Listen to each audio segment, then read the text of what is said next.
C'est mercredi, et mercredi dans le podcast AWS en français, on parle diversité, équité, inclusion. Aujourd'hui avec un événement qui se tiendra le 21 mars à Paris, Women in Data Science. On vous explique tout ça. Le podcast AWS en français.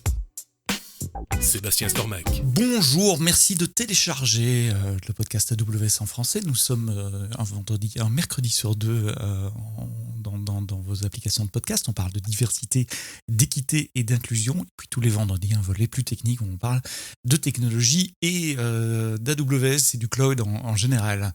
Aujourd'hui, c'est mercredi, donc j'ai la chance non pas d'avoir une, mais deux invités.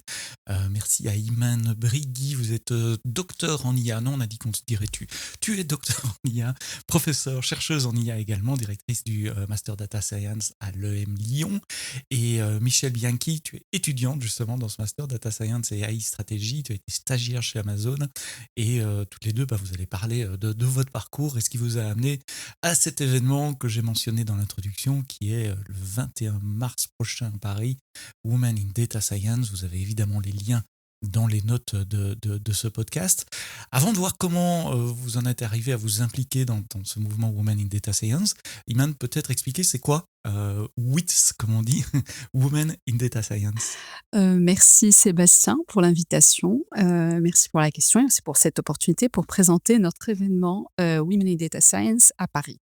Alors Women in Data Science, c'est une initiative lancée en 2015 par Stanford University, qui regroupe à peu près 300 événements régionaux et plus de 100 000 participants à travers le monde. Nous sommes fiers de représenter le chapitre régional parisien à EM Lyon Business School, dont je suis l'ambassadrice. Donc la mission principale de Women in Data Science est de transformer durablement le paysage de la data science à l'échelle mondiale, en élevant, en accompagnant et en donnant aux femmes les moyens d'accéder à des postes stratégiques en data science, avec un objectif très clair, ambitieux, mais tout à fait atteignable, de 30% de représentation d'ici 2030. Donc ça, c'est un peu la mission cœur de De WITS. représentation dans les emplois auprès des entreprises françaises ou parisiennes. Alors, l'objectif est mondial, Mhm. donc on espère atteindre ça à Paris. Et l'idée, c'est d'avoir non seulement l'accès juste à la discipline de data science, mais d'avoir des postes stratégiques de leadership, de prise de décision concernant la data science, les usages, les pratiques, les mises en application, les implémentations aussi de la data science dans tous les secteurs. Le secteur, ça peut être de la santé, l'environnement, l'énergie, l'éducation.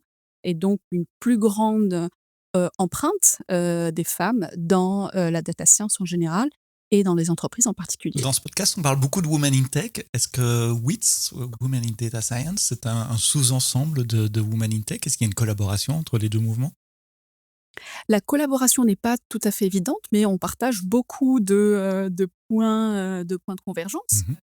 On a les mêmes aspirations, on est animé par par le même moteur. On a beaucoup de femmes qui sont militantes à la fois dans Women in Data Science et dans Women in Tech.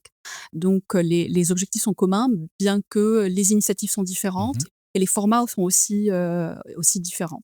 Avec un panel d'actions assez variées dans dans les deux associations. Les statuts sont plus ou moins aussi similaires. Donc voilà, avec une ambition qui reste commune. On parle beaucoup de diversité, d'équité, d'inclusion dans les épisodes Women in Tech de ce podcast.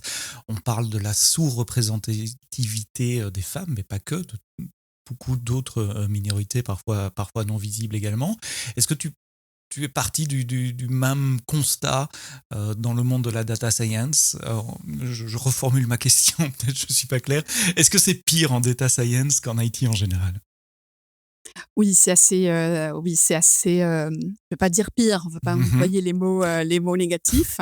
On va dire que le constat n'est pas tout à fait, rassurant ni satisfaisant pour le moment.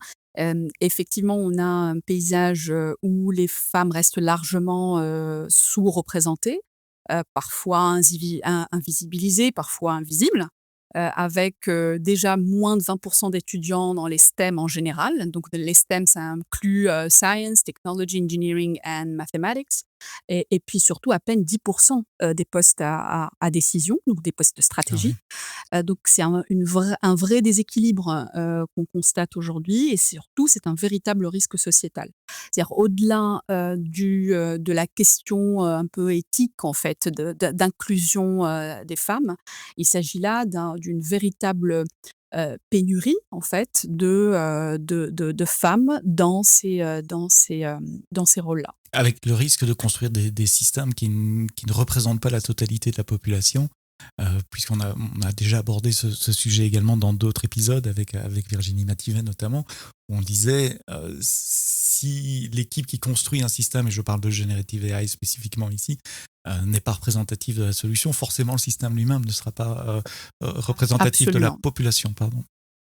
Absolument et l'intelligence artificielle en tant que science, en tant que discipline, n'existe qu'à travers ses usages. Donc Mhm. l'intelligence artificielle, par définition, elle représente son environnement, elle représente un contexte et donc si elle représente mal cet environnement, on va pas pouvoir en tirer profit, comme on le souhaite. Donc parce que, un monde qu'on façonnerait par des algorithmes biaisés, c'est un monde où les inégalités se creuseraient encore plus et où certaines populations vont rester invisibles. Parce qu'en fait, sans cette diversité, des enjeux cruciaux comme la santé, la sécurité des femmes passent au second plan. Donc c'est Mhm. un vrai sujet, sociétal et parce qu'aussi priver un secteur clé de la De moitié la des population, talents, bien sûr. c'est Ouais. aussi Mhm. ralentir, l'innovation et aggraver la pénurie des compétences à laquelle, on assiste aujourd'hui. Il y a un stéréotype auquel on essaye contre lequel on essaye de se battre, qui est de dire, voilà, pour faire carrière dans l'IT en général ou le data science, il faut venir de filières mathématiques, ingénieurs, etc. Alors que c'est pas vrai. On peut changer de carrière en cours de route, on peut élargir son spectre, et ça permet également d'élargir le groupe de candidats, de candidates potentiels pour ce genre de poste. Je crois que tu as une opinion assez comment dire, vindicatif sur les parcours non atypiques, sur l'importance de pouvoir changer de rôle dans des carrières. Oui, tout à fait. Alors, je pars surtout d'un premier constat, c'est qu'à 15 ans à peu près, à l'âge de 15 ans, les filles et les garçons ont à peu près des notes, des performances similaires dans les matières scientifiques. À cet âge-là aussi, on a un double levier. On a une dynamique qui va pousser les garçons à aller sur les filières scientifiques et qui va donner la liberté aux filles finalement de choisir ce qu'elles veulent, donc des filières littéraires, du droit, des sciences politiques et cetera. Et donc bien plus tard, les filles se retrouvent parfois attirées par la data science, par, tout ce que cela, représente. Parce qu'aujourd'hui, de plus en plus de métiers Mhm. sont offerts aussi. Ça ouvre des perspectives de carrière absolument impressionnantes et très, très intéressantes. Et donc on a cette conviction, de l'hybridation des compétences. C'est même inscrit dans l'ADN de notre école, l'hybridation des savoirs. C'est-à-dire qu'on croit en le fait que, par le croisement des disciplines, on va, pouvoir, former des étudiants, des talents, les futurs décideurs, des futurs leaders, qui sont capables d'embrasser la complexité, donc de comprendre des problèmes complexes avec beaucoup plus de recul et avec des, perspectives différentes. Donc être ouvert déjà à l'idée de confronter des points de vue, pour comprendre un problème dans son ensemble. Donc l'hybridation des compétences, aujourd'hui, nous permet, à l'EM Lyon par exemple, de pouvoir attirer, des, étudiants qui n'ont pas les parcours un peu, linéaires qu'on a Mhm. l'habitude de voir, c'est-à-dire des parcours d'école d'ingénieur, ensuite de postes en engineering, mais plutôt des parcours qui peuvent être atypiques, mais très, très intéressants. Donc des parcours, de, Sciences Po vers, data science ou des parcours de management vers data science et le master qu'on offre parmi tant d'autres formations aussi qui tirent profit de cette hybridation, ça permet de former des talents à réfléchir de manière native, donc c'est pas superposer des couches, mais intégrer différentes dimensions management, sciences de la décision, technologie, programmation, machine learning et cetera, pour, répondre à, des problématiques, clés, des problématiques métiers. Donc la capacité à comprendre un métier et à proposer des algorithmes pour venir en support à ces Ouais, métiers. ce qui amène une diversité non seulement de genre, de sexe, mais une diversité d'opinions et de talents et de compétences qui sont essentielles pour construire les systèmes qu'on utilise ou qu'on va utiliser demain. C'est pour ça que je voulais aussi avoir Michel dans cet épisode, parce que Michel, toi tu l'as fait ce changement, passer d'un domaine à l'autre. Est-ce que tu peux nous expliquer d'où tu viens, où tu es maintenant et pourquoi le changement? Bonjour, Sébastien, merci pour l'invitation. Moi, comme vous avez évoqué, j'ai un parcours, qu'on peut dire particulier, atypique. Mhm. Je viens d'une grande école, de management, ce qui à première vue n'a vraiment pas grand-chose à voir avec l'intelligence artificielle ou le machine learning, et c'est au fil de mes études et surtout lors d'une expérience professionnelle que j'ai vraiment pu, découvrir l'importance des données.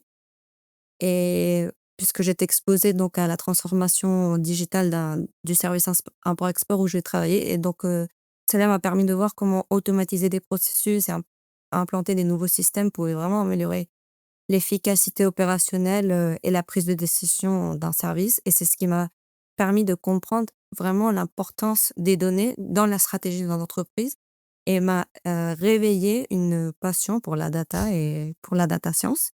Et c'est ce qui m'a donc poussé finalement à me reorienter, dans ce domaine qui est complètement en expansion et qui me permet d'allier mes compétences, business et data, à travers mon master, que j'ai pu faire à l'EM Lyon. Il y a un mot que tu as dit qui est intéressant, c'est enfin, ce que tu as dit est intéressant, mais il y a un mot qui a attiré mon attention, c'est réveiller.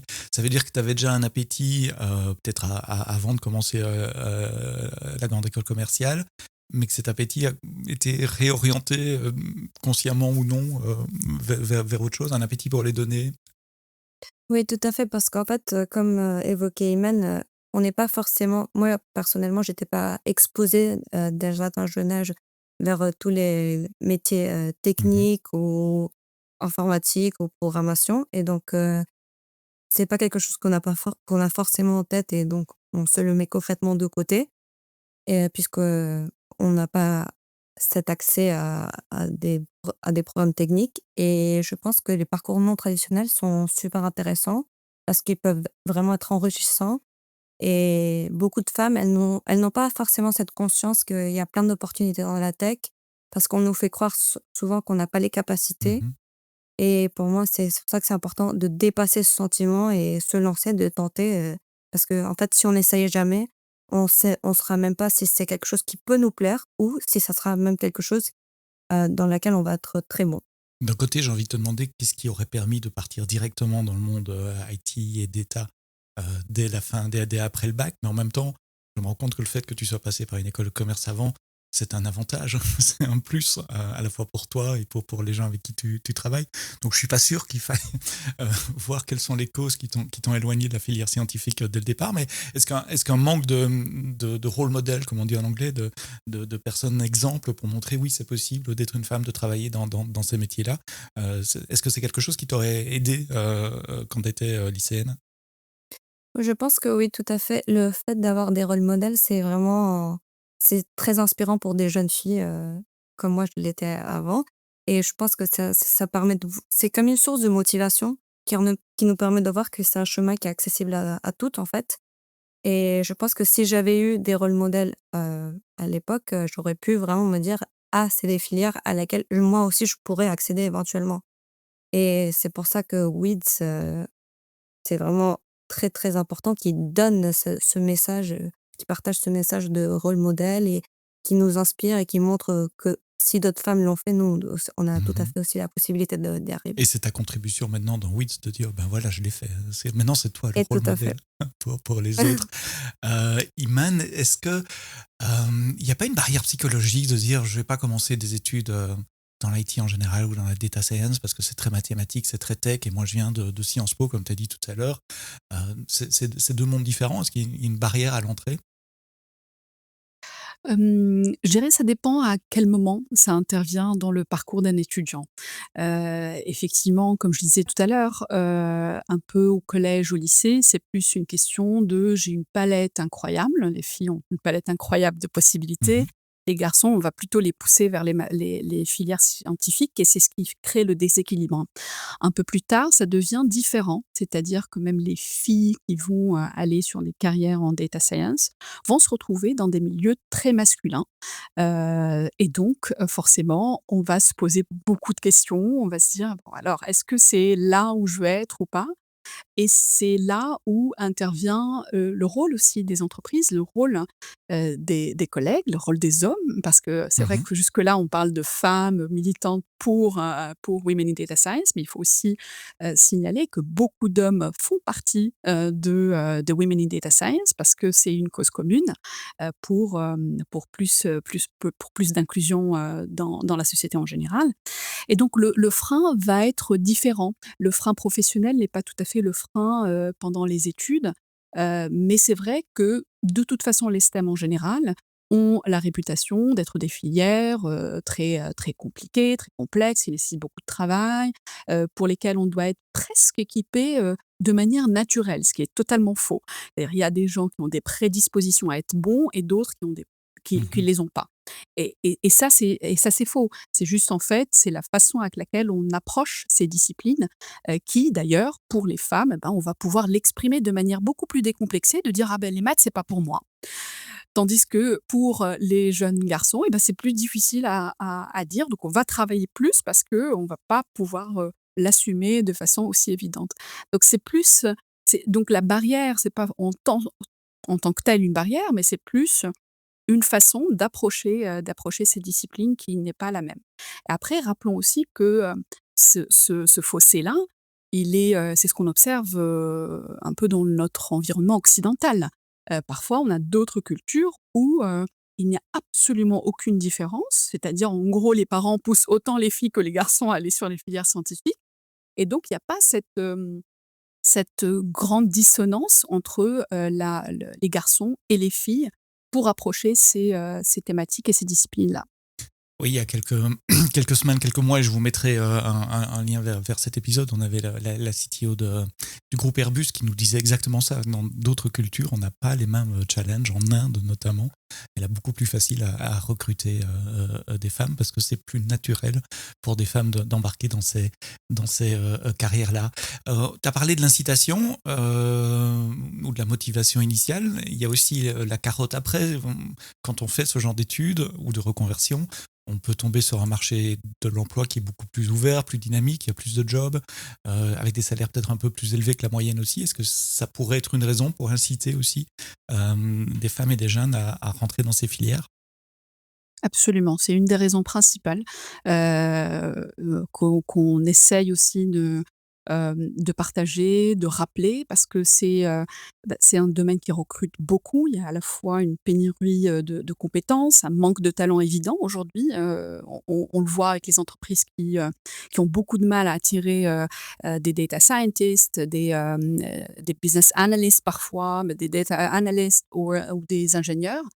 Et on voit que d'abord, il y a un un vivier de jobs, qui est offert.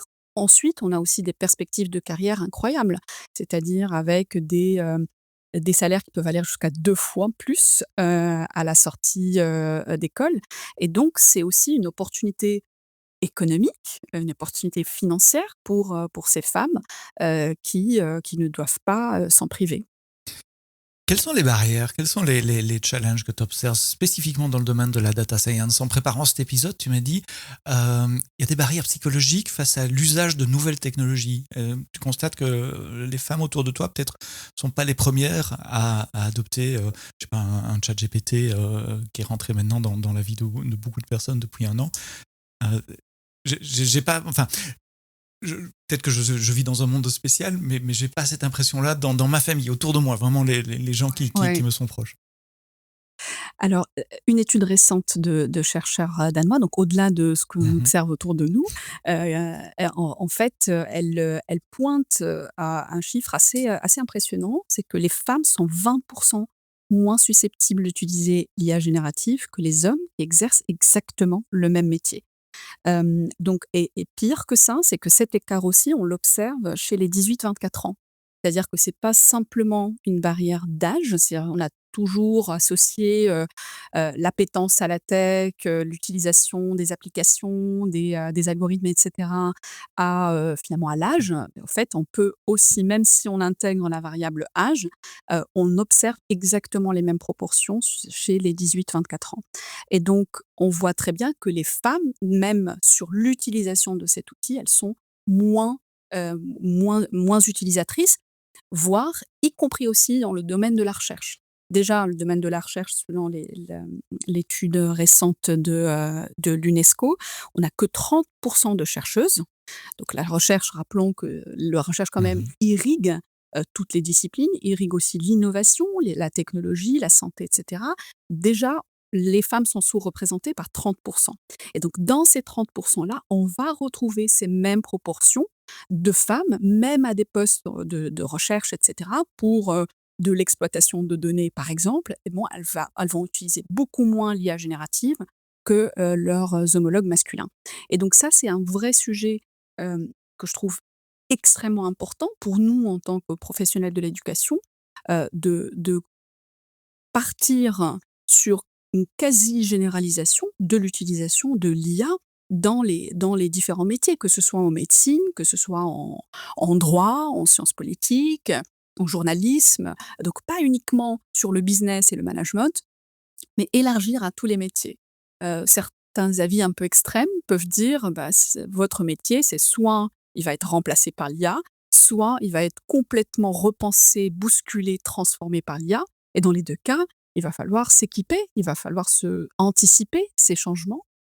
Et donc, il est vraiment nécessaire, il devient presque urgent Mhm. de former, euh, peu importe la discipline, de former à l'IA.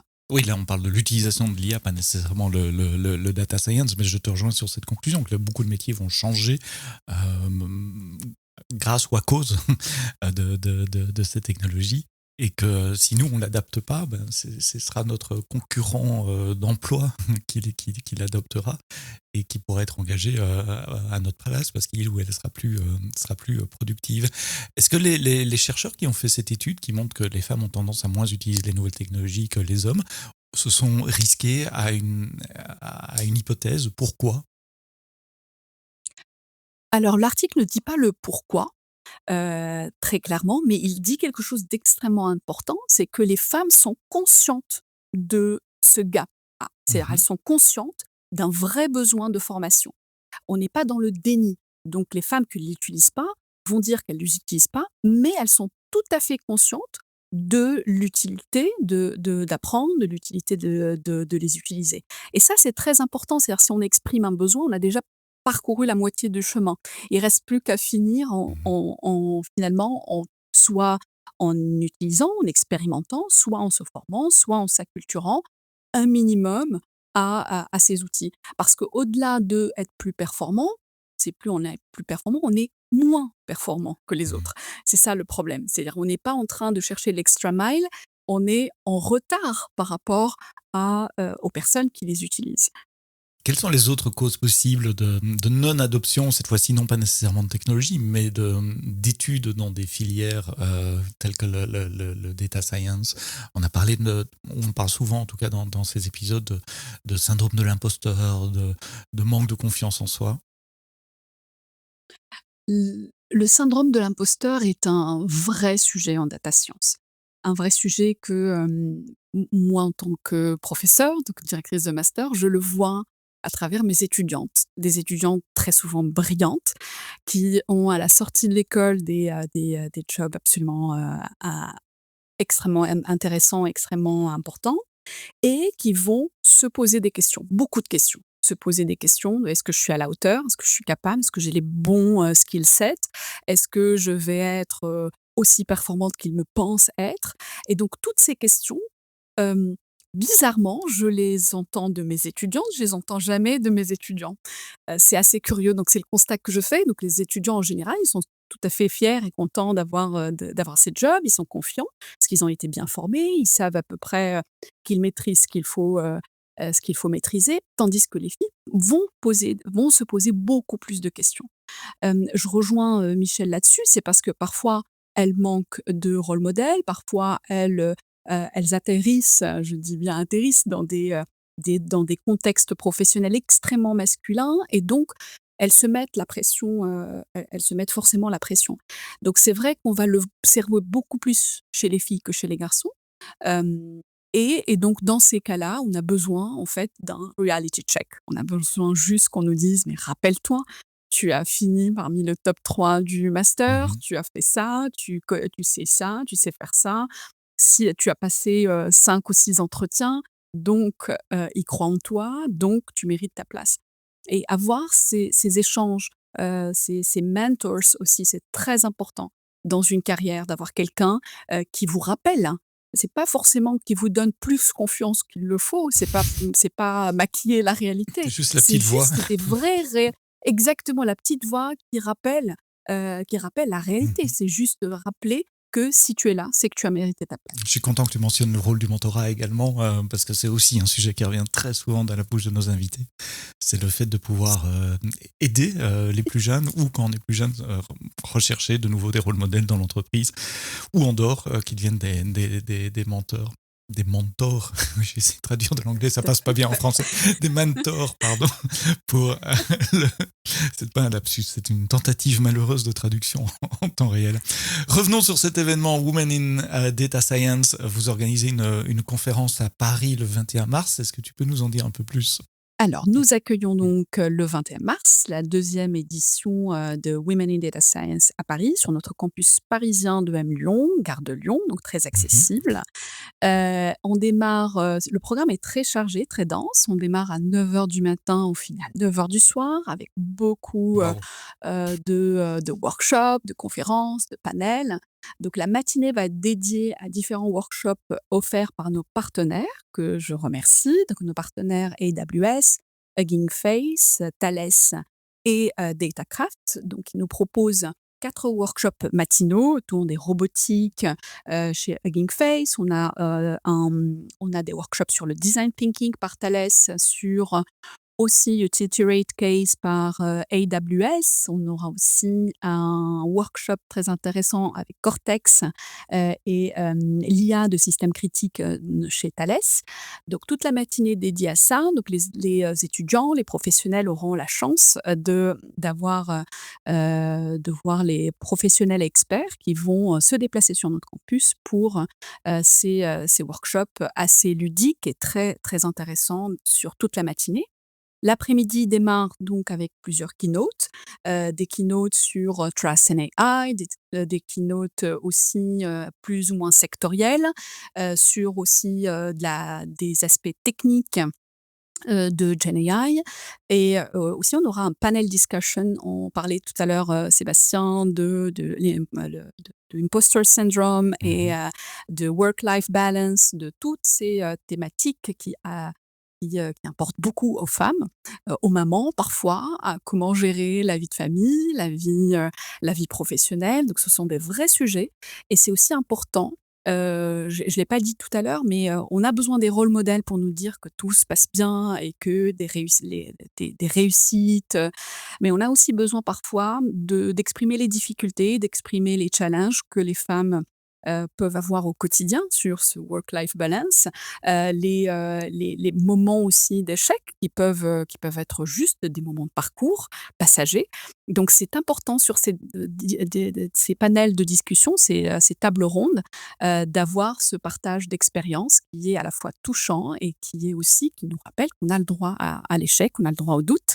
C'est très, très important et c'est très inspirant pour nos étudiantes et nos étudiants. Et la fin de la journée, donc on aura, le Datathon Awards Ceremony parce on lance un Datathon, le 7 Attends, mars. attends, attends, attends, c'est Heu, quoi un dataton? oui. Je t'interromps.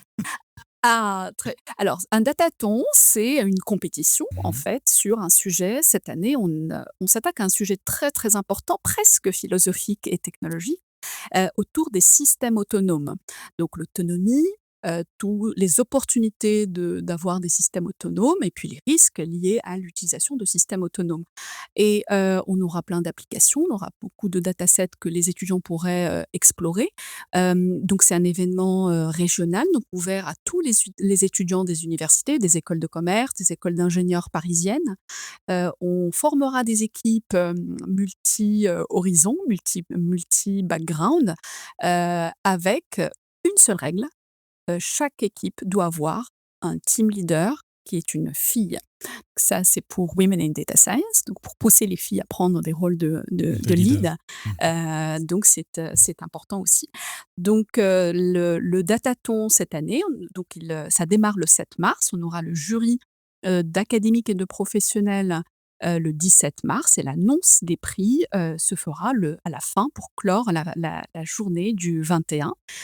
On a 3 prix qui vont être proposés aux 3 gagnants de cette compétition, de cet hackathon. On a le prix Responsible AI Excellence de Thales, on a le prix Early Makers de M Lyon Business School et on a le Audacity Prize de Datacrafts.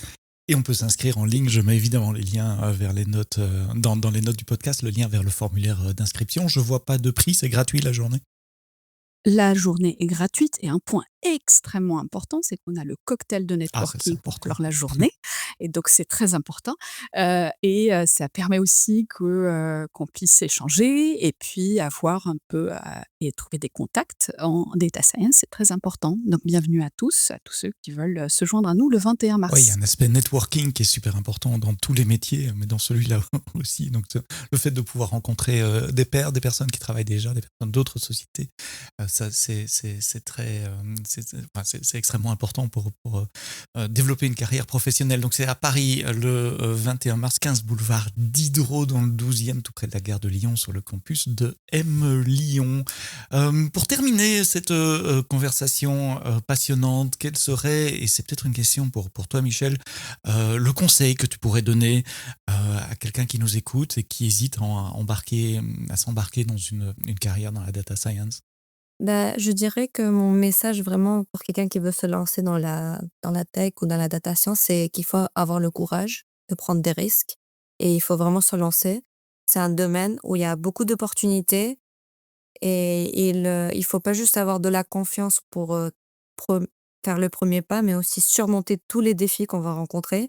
Donc c'est important de développer la confiance en soi, non seulement en tant que compétences techniques, mais aussi c'est important d'avoir des capacités à communiquer efficacement les idées. Donc je pense que c'est un domaine qui nous permet d'utiliser un éventail de compétences, tant analytiques ou comme la curiosité ou la créativité aussi, qui sont des qualités qui sont très importantes pour travailler dans la data science et avec des technologies d'intelligence artificielle. Donc je dirais qu'il faut pas avoir peur d'expérimenter, il faut se poser les questions et il faut oser penser différemment. Tu seras là, présente le 21 mars à Paris? Tout à fait, je fais partie du comité d'organisation de WITS avec Imen et donc je serai là, présente à tous les événements pour, accueillir les gens et les aider et leur, discuter si besoin de mon parcours, avec plaisir. Ouais, une bonne occasion d'engager la conversation et de parler avec toi aussi. Même question, Iman. Comment on peut motiver une personne qui nous écoute, une auditrice, à s'embarquer dans une carrière data science ou des études de data science d'abord? Déjà, elle peut commencer par nous rejoindre le 21 mars pour voir cette palette incroyable de jobs très fascinants et très inspirants. Ensuite, de manière plus générale, je dirais d'éviter l'autocensure. Parce que très souvent, c'est un petit peu le mécanisme qui nous empêche d'aller vers ce type de métier, de saisir les opportunités, parce qu'il y en a énormément, tous secteurs confondus. Et j'aimerais aussi essayer de déconstruire l'idée reçue que la tech, c'est pour la tech. En fait, on fait de la tech dans tous les secteurs. C'est un Mhm.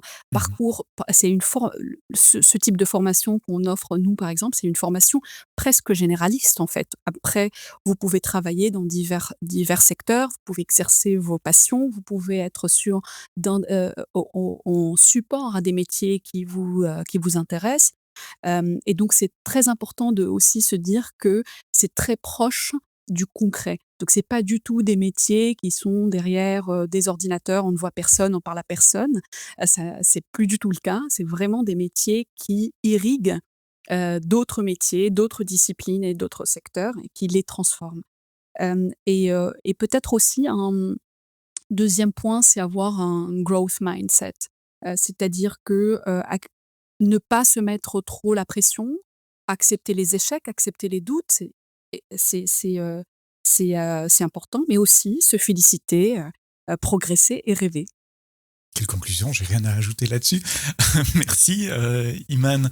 On parlait de Women in Data Science, l'organisation en général, et puis l'événement qui aura lieu le 21 mars prochain à Paris dans le 12e sur le campus de l'EM Lyon avec Iman Birgui. Tu es docteur en IA, professeur chercheuse en IA également, directrice du Master Data Science à l'EM Lyon, et Michel Bianchi, étudiante en Data Science et AI Strategy, ex-stagiaire chez Amazon.